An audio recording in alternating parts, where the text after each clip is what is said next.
Good morning once again. Now we get down to the business of the day. We've got our sister who is here to share with us how her best friend introduced her into Satanism at the college and how it ended.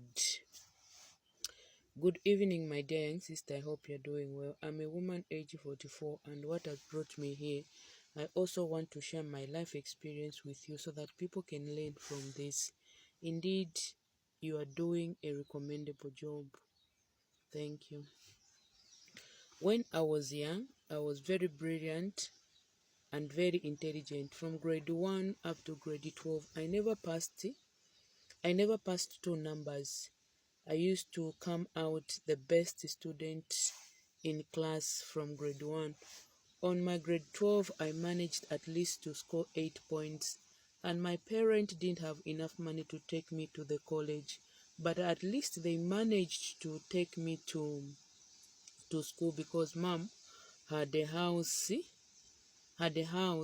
which her parent left for her. So mom sold that house and took me to the university. First and second and third year, everything was okay because at least mom was running up and about to give me at least my upkeeps and what I needed because I was on 50% bursary. So in my fourth year, my mom passed away and dad didn't manage to continue paying for my school fees and my upkeeps because dad was a bricklayer. So one day my friend, my roommate, introduced me to a certain business. She told me because she saw how I was struggling. At some point I was about to go back home because I failed to pay my rent and part of my school fees. So one morning my friend told me I was very worried. I sat under a very big tree at school. She came there and she told me that why do you look so worried? I told her that I'm about to go home because I can't afford my school fees and my upkeep and my rent. And she told me that don't worry. She asked me that how much are you owing school? I told her the amount, and she told me that me, I come from a very rich family, so I'm going to help you. I'm going to help you. I'm going to help you pay your bills, but I want you to join me. I want you to join my business. It was okay with me because I was so desperate. I needed the money and I needed to finish school because it was a 5 years program that I was doing. That's how this girl cleared my bills, and she started helping me financially and bought me food and paid my rent. For me, I thought it was just an innocent help. I didn't know that my life was about to get into a ditch. So I started going to school and I was very happy. And this girl continued communicating with me and we became best friends. So one evening she called me that I want to introduce you to the business that I do so that you also can also be financially independent. This friend of mine used to have expensive hair, expensive clothes. She was driving. Imagine at the campus, she had 3 cars. I used to envy her so much. So I was very excited because I knew that my life would change immediately. So she told me that I've got a business that I do. And she told me that you need to accompany me to a certain place. I didn't have a problem with that because I really needed money at that point. So we went somewhere where she took me. We found this very odd man there. And she told me that this is my friend. They started speaking in a language that I didn't even understand what they were talking about. But the only thing that I remember was the English word where she said, this is my friend that I've brought to this shrine. Later, when I looked at her, they started speaking in a language where I didn't understand. They spoke for 45 minutes. I was there seated like a fool. After speaking, this man accepted me, and later they started speaking in English. This man welcomed me. Welcome, my daughter. You are welcome to this business. You are very brilliant. You're a very brilliant girl. I said, thank you. We sat there up to midnight.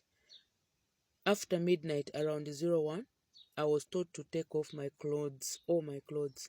I was very shy because I'm one person who can't even stand in front of a mirror naked. But I was told to take off my clothes. I felt so humiliated and the shame was all over me. But I was already there. And this man told me that you'll get used with time. That's how I took off all my clothes and I was taken in a certain room where I slept there. I saw this man coming on top of me. This man slept with me there. Since that moment, I had so much courage. I had so much courage that I can do anything. It's like this man transferred some powers in me. My spirit, as I was lying there, I could see when he was on top of me. This man was releasing something in my body, something like a python in my body. But I couldn't do anything because my body was very paralyzed. I couldn't defend myself. This man performed all the things that that he wanted to do on my body. In the morning, around 6 hours, he came and woke me up. I remember vividly what was happening, but I couldn't say it or figure it out because I felt like I was in a deep sleep. I was dreaming, but alas, things really happened. In the morning, I dressed up. This man gave us a breakfast. We ate with my friend. From that point, I started looking at human being as if they are not human being. I was ready to kill and destroy someone because my heart was so my heart was so hard. I started treating people so bad. But naturally, I was a nice girl who can't even hate a fly. But after that evening, when we went for a sleep over to this man, I came back a different person and everything changed around me. I stopped laughing and smiling. Later, I started having money because this man told me that when you go to your room, when you go in your in your pantry, you are going to find a bag full of money.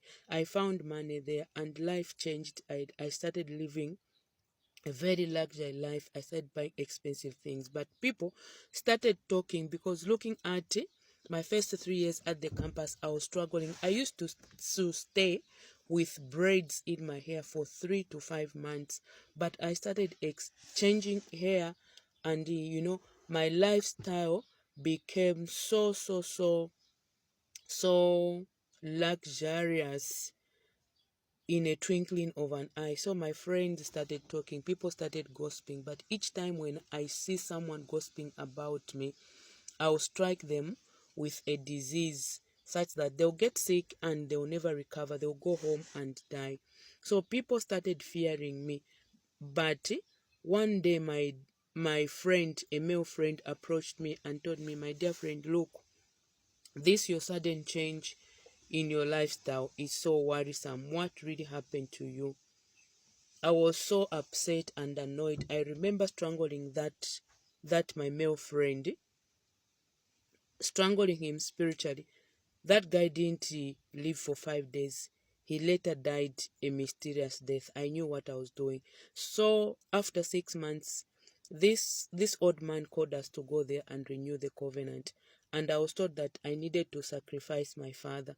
I loved my father so dearly, but because I was under oath, I had to sacrifice my father. And this man now gave me an assignment to destroy men of God, to destroy marriage, and to pick up people's destiny through begging. You need to wait for part 2, people.